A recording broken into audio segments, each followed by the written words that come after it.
untuk Pak Slamet nih, kira-kira materi saya bisa dipakai itu untuk ini, itu kan ya RB yang saya buat kemarin, bisa dipakai untuk selanjutnya. Oh bisa Pak, bisa. Oh, Silakan. Oke, terima kasih. Nanti tinggal perbaiki lagi biar. Oke, santai aja Pak. Semua materi bisa dipakai asal sesuai RP, sesuai RP mikro teaching. Ya, oke. Mungkin lanjutnya kepada tim fasil kita yang di kelompok 2 kepada Ibu Diana. Silakan Bu Diana. Oke, baik Bu Asih ya. Oke, sebelumnya apresiasi untuk semua ya teman-teman, Bapak Ibu peserta ya, semua kelompok sudah menampilkan ya itulah apa adanya ya, karena mereka tidak tahu bahwa sedang role play ya, Bu Asih ya, itu sebenarnya itu role play. Baik, kalau untuk di kelompok 2 itu fasilitatornya oke Bu, jadi agak seperti kata Pak Slamet agak lama ya, yang kita harapkan itu muncul ya, dan Pak Beta dan Pak Wahyudin sebagai provokator terlalu baik saya rasa ya, padahal diserahi tugas ya Pak Beta dan Pak Wahyudin ya. Iya Bu, padahal terlalu banyak ya Bu, udah kewalahan ya Bu. Karena fasilitatornya oke ya, sebetulnya kalau ini pengalaman ya, pengalaman kemarin pernah di awal slide itu kalau agak teliti bisa itu jadi apa ya, sesuatu yang membuat kelas loh itu slide-nya itu kok sudah 2017 berarti 4 tahun yang lalu ya Pak Salas. Itu bisa jadi sesuatu ya, itu saya tadi sebenarnya saya harapkan itu ya, tapi terus berlanjut fasilitatornya oke Bu Asih ya. Dan terakhir memang ada seperti tadi, tapi yang meminta metode pembelajarannya diganti siapa tadi Pak Salas? Bukan Pak Beta dan Pak apa ya, Ibu itu Pak ya, Beta. Bu apa tadi?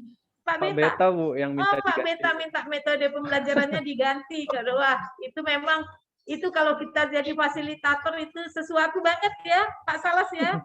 Betul Bu. Oke, iya itu sangat dan itu tadi sempat kalau menurut Bapak itu keluar juga dari Pak Salas tadi saya perhatikan ya, tapi sesudah itu mungkin Pak Salas menyadari oke, bagaimana teman-teman sempat tadi agak sedikit saya lihat sedikit saja ya, tapi Pak Salas langsung kembali bisa menguasai emosinya. Oke, saya rasa itu hanya sebagian kecil dari hal-hal yang akan Bapak Ibu hadapi nanti ya pada waktu memfasilitasi pelatihan ya. Saya rasa itu Bu Asih ya.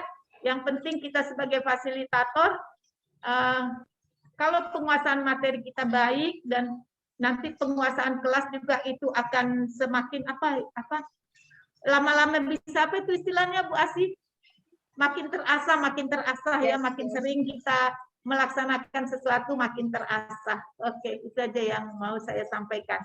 Salut buat Bapak Ibu semua. Terima kasih. Ibu Diana. Sahabat Medan. Oke. Baik, Bapak Ibu semua jadi sudah mendengar ya dan melihat bahwa ini semuanya adalah skenario. Ya, skenario kita bagaimana ada fasilitator, kemudian kalau ditemukan kondisi kelas yang seperti ini kan gitu ya. Kami sendiri cuma dari tim fasilitator, panitia hanya membuat suatu skenario ini, tapi selebihnya berjalan aja dengan semestinya. Itu pandai-pandai si pengganggu aja nanti membawanya kemana kan gitu ya. Jadi memang kita sudah berkali-kali buat ya kondisi seperti ini untuk manajemen kelas ya. Alhamdulillah semuanya berjalan lancar dan sampai sekarang kita belum menemukan para tim pelatih ini yang emosi banget sampai mau meninggalkan kelas itu belum. Jadi memang udah keren-keren. Memang sudah dikondisikan yang menjadi fasilitator dan mungkin yang lain semua yang di sini itu sudah calon-calon fasilitator hebat untuk bidang kesehatan ya. Sabar ya, jadi kuncinya apa? Sabar, tetap terarah, tetap ingat tujuan pembelajaran, tetap dikondisikan, dikembalikan ya. Yang begitu-gitu memang tetap selalu ada, sama kayak saya, Bu Diana, Pak Slamet pada saat kami diuji ya kan, diuji oleh LAN pada saat kami harus menjadi fasilitator pelatihan TPK ini, kan gitu ya. Saya sendiri ya, mana saya waktu itu diuji peserta pertama, jadi saya nggak punya pengalaman, nggak punya dengar cerita yang lain. Saya nomor 1, dadak-dadak saya dipanggil, Bu, waktunya 20 menit, terserah itu kelas mau diapain. Saya masuk ke dalam kelas, Assalamualaikum, rupanya sudah ada penguji saya tidak dikondisikan saya mau ngapain. Tidak ada instruksi sama sekali, pokoknya itu kelas punya ibu, katanya gitu aja.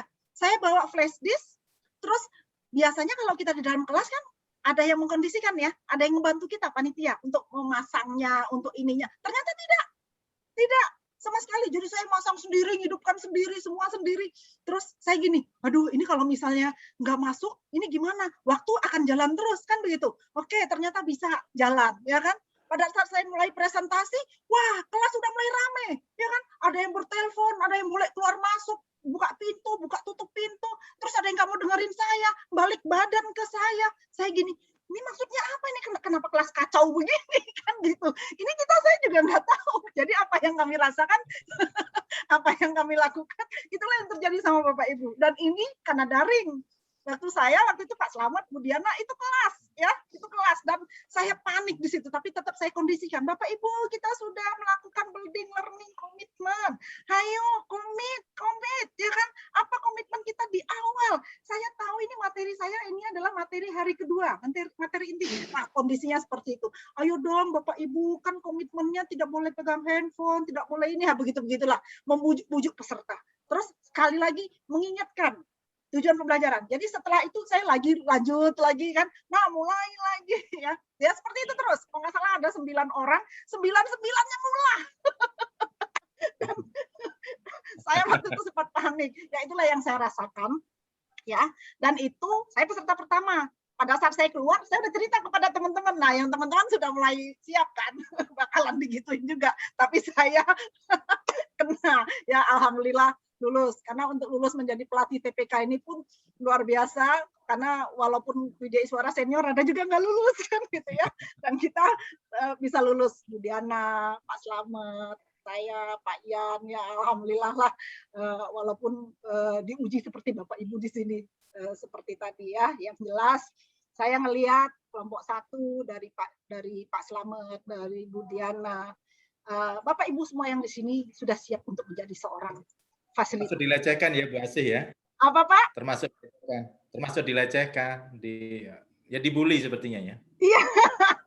Jadi kita pun sudah dibully duluan oleh sebelum kita menjadi fasilitator Bapak Ibu di sini. Padahal kalau dipikir kita gini, aku nih Widya Iswara sudah puluhan tahun. Saya Widya Iswara dari tahun 99 kan gitu ya.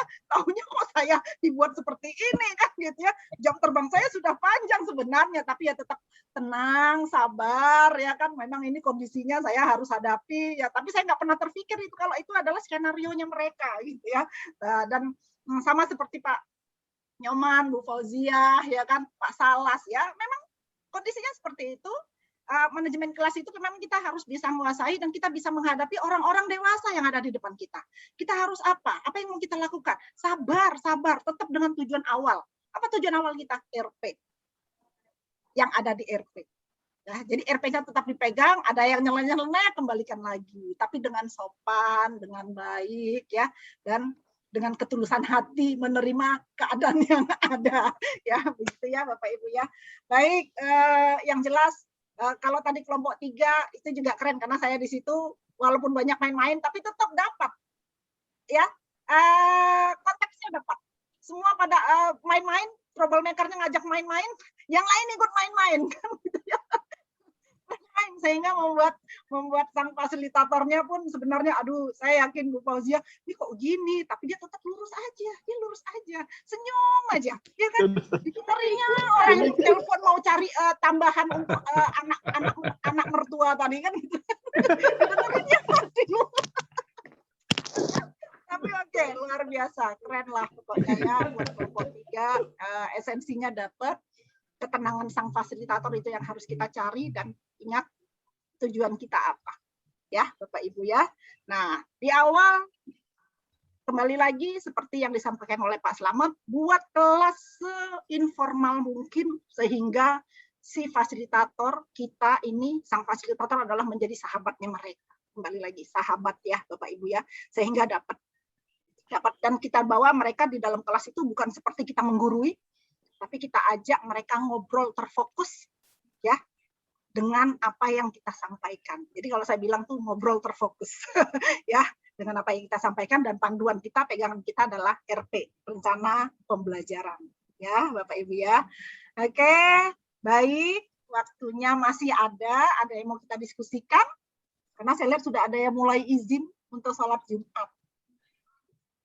Ada yang mau kita diskusikan lagi? Bu Asih. Iya, silakan Bu. Tanya ya, Bu dari Ari RSUD Mesina Gresik. Terkait manajemen kelas. Misalnya kalau dari kita fasilitator sampai terpancing dan kita mengeluarkan sumber trouble-nya itu diizinkan tidak seperti itu. Maksudnya? Jadi dalam suatu kelas itu ada si troublemaker yang tidak bisa kita kendalikan. Kemudian kita keluarkan dia. Oke. Sampai seperti itu mungkin nggak terjadi? Oke, baik. Atau kita sendiri yang kurang bisa memanage atau harus seperti apa? Oke. Terima kasih Ibu Ari. Ini pertanyaan yang bagus. Ini ada yang bisa kasih masukan terhadap? Mungkin menambahkan Bu Sri. Ya, silakan Pak. Menambahkan. Gimana? Kalau tadi kan dikeluarkan ya. Kalau misalnya ada yang seperti tadi troublemaker, terus kita cuekin aja dan kita terus ngajar saja. Nah itu kira-kira bagaimana Bu? Matur nuwun Bu. Oh, saya pikir mau jawab pertanyaan. Tidak. Izin bertanya, Bu. Pertanyaan. Oke, ayo siapa yang mau kasih masukan lagi? Pantas nggak sih kalau misalnya si troublemaker kita keluarin? Pantas nggak sih kalau yang kedua tadi Pak Beta apa? Kita cuekin kan gitu ya? Oke. Cuekin ya. Oke. Kalau di perkuliahan mungkin bisa ya Bu. Coba Bu Fauzia, gimana? Kalau di di sistem pendidikan formal mungkin itu bisa sebagai upaya salah satu mendidik juga. Oke. Tapi kalau dalam konteks pelatihan saya rasa itu kurang bijak karena balik lagi pelatihan itu kan adalah pendidikan yang informal. Ya, jadi ada sesuatu yang peserta pelatihan itu ketika datang itu korbankan, baik itu biaya, waktu maupun tenaga. Jadi ya sebisa mungkin kita sebagai fasilitator mau seperti apapun bentuk dari peserta yang ada di kelas kita harus bisa diolah agar ya tadi sesuai dengan tujuan pelatihan gitu. Jadi kalau tadi kan kayaknya Pak Luluk ya.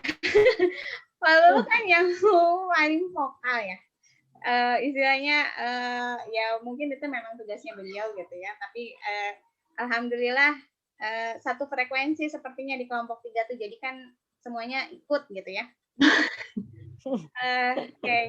Kalau saya tadi strateginya ya mencoba yang troublemaker ini justru diberikan tugas gitu ya, diberikan penugasan atau diberikan kesempatan untuk dia yang tampil di depan kelas gitu. Oke, terima kasih Bu Fauzia. Wah, luar biasa fasilitator kita nih ya. Oke ya. Baik, menjawab, mungkin menambahkan ya, saya langsung aja karena waktu ya. Yang jelas Ibu kalau misalnya Bu Ari ya, Bu Ari kalau misalnya kondisi seperti itu kembali lagi kita harus apa? Sabar Bu. Ya, menjadi fasilitator dengan audiens orang-orang dewasa itu kita harus sabar. Kita harus ikhlas. Jadi jangan ikut ke bawah emosi, ya sampai mengeluarkan atau kita yang balik kanan, kita yang balik kanan itu nilainya jelek banget. Jadi benar kata Bu Fauzia, dikondisikan yang si troublemaker tadi itu menjadi apa? Jadi kunci kita untuk kita ajak terus diajak ngobrol, ya kan? Diajak ngobrol atau Bapak nih masukannya apa nih? Kan gitu ya. Tetap jangan disalahkan, kita tetap merendah saja, buat dia jadi kunci dan biarkan dia bicara. ya tolong timpalin teman yang lain sehingga dia ngelihat kita si fasilitator yang sabar tadi, ya kan, kita ngomongnya juga masih dengan lembut, kita masih ajak teman yang lain untuk bicara, menambahkan apa yang menjadi permasalahan dia, kan gitu ya, sehingga dia melihat, oh saya nggak ada gunanya juga seperti ini, kan gitu. Kita cari musuh, mungkin berharap sih saya seperti itu yang si troublemaker tadi. Yang jelas sebisa mungkin, sekecil mungkin, si fasilitator jangan emosi apalagi sampai mengeluarkannya, Bu Ari ya. Oke, ya jangan mengeluarkan. Ini aduh jelek banget nanti karena ini akan sampai kemana-mana. Ya, apalagi sang fasilitator kalau kita cerita pelatihan itu ada evaluasinya. Ya, ada evaluasi. Jangan buat nilai kita merah di depan peserta yang lainnya. Karena si fasilitator itu akan dinilai oleh peserta. Saya sendiri nanti akan ibu bapak ibu nilai nanti di Simple IT kan gitu ya, Pak Slamet, Bu Diana gitu ya. Jadi apa kuncinya? Sabar dan kembali lagi diarahkan ke yang benar dan si troublemaker tadi diajak untuk aktif. Apa yang dia inginkan?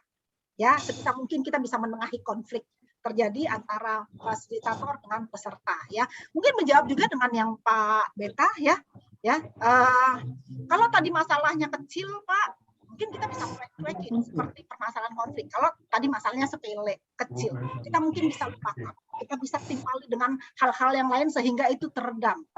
Ya, kita bisa cuekin. Tapi kalau misalnya sangat menyangkut dengan konten apa yang mau kita sampaikan, kita ajak diskusi bersama, ya kan, orang lain, peserta yang lain yang ada di dalam situ, kita ajak diskusi juga sehingga ada kata putus. Gitu ya Pak ya. Pak Beta, halo. Terima kasih Bu. Iya, terima kasih.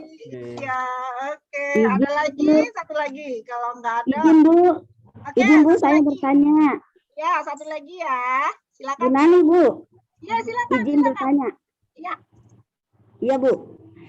Kalau tadi kita bicarakan masalah dari peserta. Nah, sekarang saya ingin menanyakan masalah dari fasilitatornya sendiri.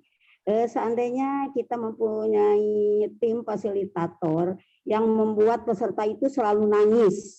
Setiap pelatihan pasti ada peserta yang nangis dengan fasilitator tersebut. Nah, itu yang solusinya yang menegur itu apa kita satu tim berhak menegur fasilitator tersebut atau ada penilaian khusus dari yang penyelenggara pelatihan. Kenapa pesertanya Bu menangis? Halo Ibu Nani saya. Iya Bu Nani, kenapa pesertanya Bu Iya, menangis? saya mau menanyakan kalau tadi bicara tentang peserta ya Bu yang bermasalah. Nah, sekarang saya mau menanyakan yang bermasalah itu justru fasilitatornya. Jadi di setiap ada pelatihan ada peserta yang nangis, dibuatnya nangis sama fasilitator tersebut. Nah, yang saya ingin tanyakan, apakah kita satu tim fasilitator berhak untuk menegur atau yang menegurnya itu penyelenggara pelatihan? Tadi kan Ibu katakan ada evaluasi, betul ada evaluasi. Tetapi karena berulang seperti itu, setiap pelatihan pasti ada peserta yang nangis. Karena memang, ya. Ya, ngerti saya Bu. Ya, jadi ceritanya ini fasilitatornya nggak tahu etika. Ya, kalau saya bilang sampai bikin nangis peserta, apalagi nangis itu dengan karena dia emosi marah ya Bu ya. Betul, ya. Iya, jadi kalau saya bilang bukan panitia yang negur, kalau memang dia tim, mungkin tim fasilnya, temennya lah yang. Kita berhak untuk menegurnya. Jangan sampai seperti itu. Berarti fasilitatornya, aduh jahat ini Bu, jangan di BPP Kecil Motor nggak ada ya Pak Slamet, tim fasil PPK nggak ada yang mau jahat ya bikin tim pesertanya jadi nangis dan emosi. Tapi Bu, TPK, Bu. Kenapa Pak? Ikut pelatihan TPK. Iya khusus TPK, jangan ada yang buat ya, Bu, nangis ikut pelatihan TPK, iya. Ya, jadi mungkin introspeksi, nggak usah penyelenggara yang bertanya kalau memang ada kondisinya seperti itu, tapi tim fasilitator yang lain mungkin mendekati. Jadi boleh mengingatkan ya Bu ya. Panitia, kalau panitia yang negor bisa jadi dia tambah marah nanti kan gitu ya. Oke, mungkin lebih baik teman sejawat fasilitator kalau memang kondisinya seperti itu dan ini jadi evaluasi buat penyelenggara. Bisa jadi fasilitator yang ini udah nggak bisa dipakai lagi. Betul, kalau betul. kondisinya buat seperti ini ya, jadi Iya, evaluasi iya. buat panitia ya. Tapi Bu, Ya, baik, kalau Bu. buat nangisnya dia terharu terus pengen merubah perilaku, saya sering Bu. Ya kan? Saya sering Iya, Bu. cerita tentang ibu, ya kan, ibu saya Iya. begini, apa yang kita harus lakukan kepada ibu saya, kepada ibu kita, ya sebagai orang yang melahirkan, bakti kita kepada ibu. Saya suka tuh kadang-kadang menyentuh hati mereka dengan soft skill, ya kan, supaya mereka saya mengingatkan mereka bahwa ibu kandung itu adalah orang yang paling harus kita hormati di dunia ini, kan gitu ya, karena dia yang melahirkan begini-begini. Nah, peserta saya sering nangis, Bu. Baik Ibu, terima kasih. Ya, oke, bukan begitu ya Bu ya, bukan yang saya sering Ya, bikin baik. peserta nangis ya Bu. Ya. Oke, itu contoh ya. Jadi masukannya seperti itu. Terima kasih interaksinya, dinamika yang sangat luar biasa untuk hari ini manajemen kelas TPK angkatan 9. Saya senang banget. Kita sudah dapatkan clue-nya ya bahwa kelompok ini peserta angkatan TPK angkatan 9 ini luar biasa. Pantas oke jadi fasilitator, sabar, baik ya, beretika ya, menguasai ya. Saya nggak terlalu banyak panjang-panjang bercerita tentang hard skills segala macam, semuanya sudah oke. Yang jelas mungkin itu saja dari saya. Waktunya pas 11.30 kita mau sholat Jumat untuk yang bapak-bapak dan yang ibu-ibu siap-siap untuk sholat zuhur ya. Itu saja dari saya tutup dengan pantun asalnya sembilu dari bulu disusun jadi tempian. Izinkan saya menyusun jari 10, salah hilaf saya, mohon dimaafkan. Assalamualaikum warahmatullahi wabarakatuh. Waalaikumsalam warahmatullahi wabarakatuh.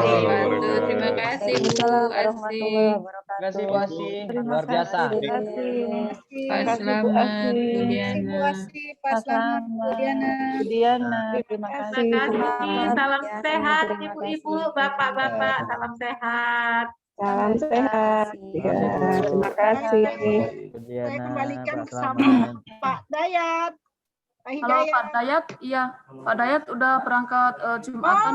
Ini saya mau Oke. pilih Pak Dayat. Pak Dayat sudah sholat ya, menuju sholat ya. Oke, baik Terima Bapak kasih Ibu Bapak semua. Ibu Pak semuanya. Pak Ian juga kayaknya sudah siap-siap sholat Ciloto karena sudah waktunya.